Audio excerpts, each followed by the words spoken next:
Hi everyone, Mike here from Heroes and Bosses, and this time I'll be painting the Fore-Dweller from Tainted Grail.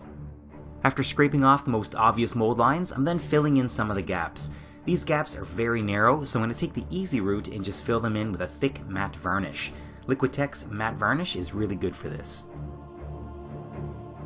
Now, you can certainly leave your base as it is, since it already has some texture to it, but I always like to add a bit of dirt, so I'm going to be using Dark Earth from Vallejo. And while that's still wet, I'm going to add a bit of sand and rock to it as well. Then, once that's all completely hardened, I'm spraying the entire thing with a black primer. I'm going to break this armor up into two different main colors. For all of the filigreed armor, I'm going to be using a dark bronze color. I'm also painting the faceplate with this color.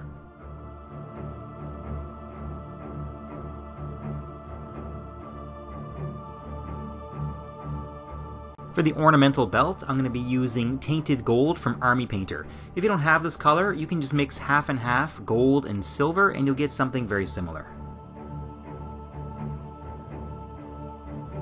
For the rest of the armor, I'll be using a 50-50 mix of Abaddon Black and Gunmetal.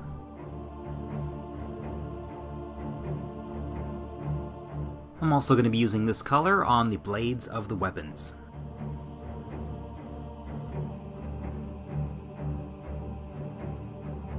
For the metal parts of the weapons that aren't sharp edges, I'm using Rough Iron from Army Painter, but this is very similar to the Warplock bronze that I used on the armor, so either one will do.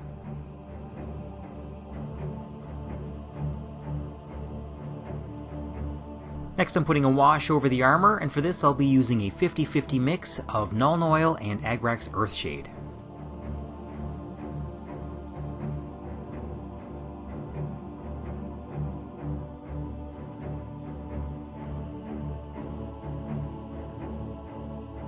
Now I want to bring back some of that shine and to do some highlights. On the bronze colored armor I'll be using Runelord Brass. If you don't have a light bronze or brass color, just add some silver to the original metal color you used on the armor. All I'm doing here is trying to pick out the filigree and raised edges of the armor. No need to get heavy with this dry brush.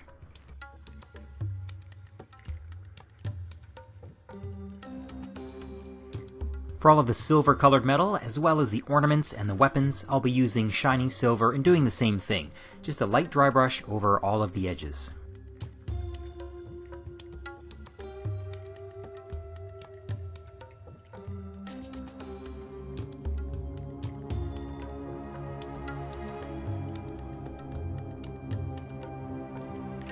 For the cloak, I'll be using three different colors. The first is going to be a 2-to-1 mix of Deathworld Forest and Abaddon Black. This is going to be the shadow color for the cloak. I'm also painting the bits of fabric hanging down from the Fore-Dweller's waist. Once I have a good solid color on there, I'm going to stipple on the highlights. The first highlight is pure Deathworld Forest, and this is going over most of the cloak. I'm just avoiding the deep folds. I'm stippling this part to try to create a weathered look. On the top of the folds, I'm adding multiple layers of this color to brighten it even further.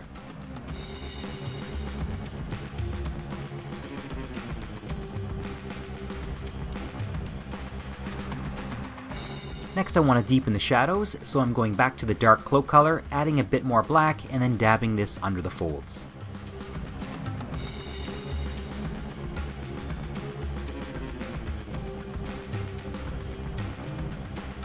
For the final highlight color, I'm using some watered down Ogryn Camo, and I'm stippling this onto the very top surface of each fold. After this, I'll go back with the other cloak colors and do one more pass with each just to help them blend together better. The last thing I'm doing with the cloak is using a slightly thinned down wash of Athonian Camoshade. You could also use a brown wash if you don't have this one.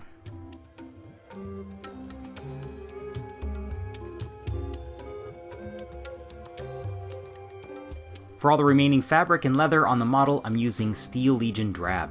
This is the pants and the boots, the leather straps, and unarmored parts of the arms.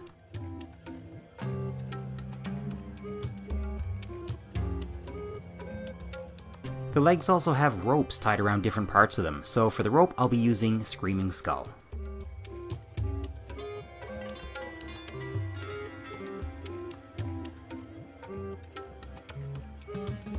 I know that I'm going to be using a brown wash on the boots and legs, so I'm going to go ahead and paint the ground now, since it's going to need a brown wash as well. For the ground, I'm using a watered down dark brown. This one is Dryad bark. I'm also going to stipple some of this dark brown onto the bottom of the cloak.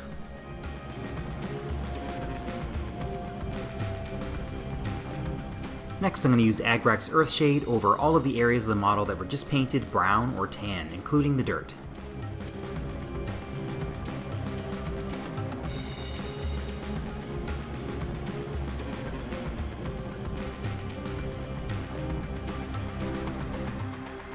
After that, I'm dry brushing all of the dirt with XV88, and then I'm going to be dry brushing the rocks with first Mechanicus Standard Gray and then Celestra Gray.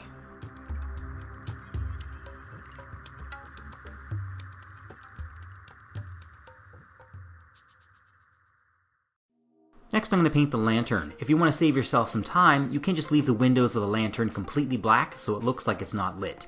You can already see what that looks like here. I'm going to paint mine to look lit, so to do that, I'm first base coating the windows and the inside of the window frames with white.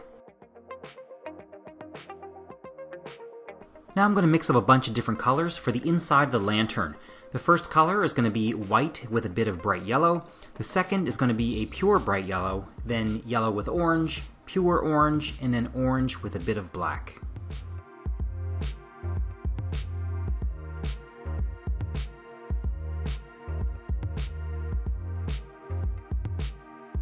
I'm starting off with the lightest color, and I'm covering all of the white paint with this light yellow. I've thinned down all of the paints with equal amounts of water to make them into glazes. Next, I'm switching to the pure yellow, and I'm adding this to the top 75% of the lit area in the lantern, including the frames around the lantern windows. Now I've switched to the light orange, and I'm adding this to the top 50% or so of the lit area. So you can see the pattern here. Every time I switch to a darker color, I'm painting a smaller part of the lit area, always moving my brush away from the brightest part of the lantern. I'm also adding multiple layers of each color and adjusting the size of the lighter and darker areas slightly as I go.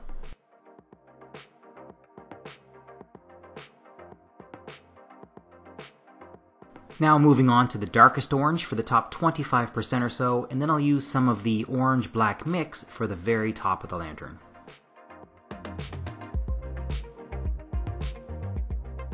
Once I'm happy with the glow on the lantern, I'm switching to pure black and putting a black edge back onto all of the outermost part of the lantern frame.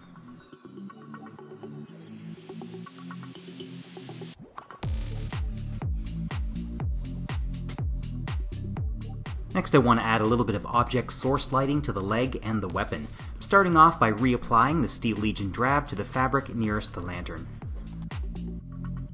After that, I'm adding a bit of Ivory into the Steel Legion Drab and using this to increase the brightness at the closest points between the fabric and the lantern.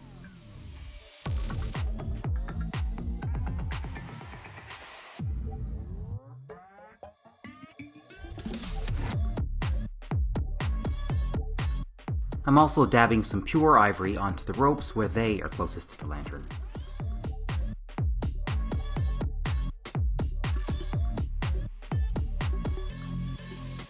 Now I'm switching to the light orange color, the mix of yellow and orange, and I'm brushing this onto the areas that were just highlighted. Make sure the paint is very watered down for this. You want to slowly build up the color with multiple thin layers. Next, I'll add a small amount of the pure yellow just at the center of each lit up area to make them look brighter.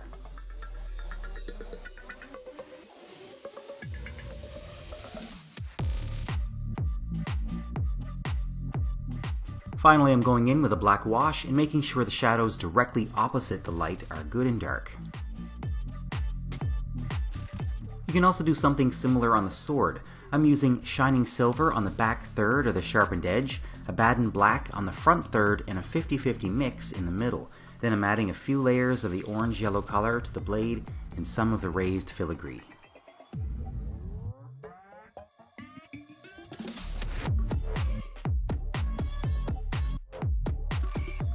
At this point, it feels like your eye is constantly drawn to the lantern, so I want to change that a bit by adding some bright gold highlights just around where the eyes would be on this helmet. The last bit of color I'm using before I seal this model with varnish will be some dark gray. I'm using German Grey to paint the rim of the base, and then I'm using it on the raised part of the leather on the polearm. And once this paint dries, I'm spraying the whole thing with matte varnish. The final thing I want to do before I call this finished is to add some grass and moss to the ground. I'm mixing some PVA glue with a bit of water, and then I'm adding a few different types of flock. The goal is just to make it look like this guy is standing in a turfy field.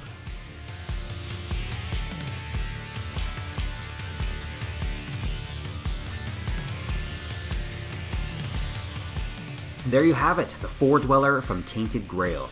Thank you very much to all my patrons for supporting the creation of these videos, and a big welcome to newest patron Andrew Gaskin.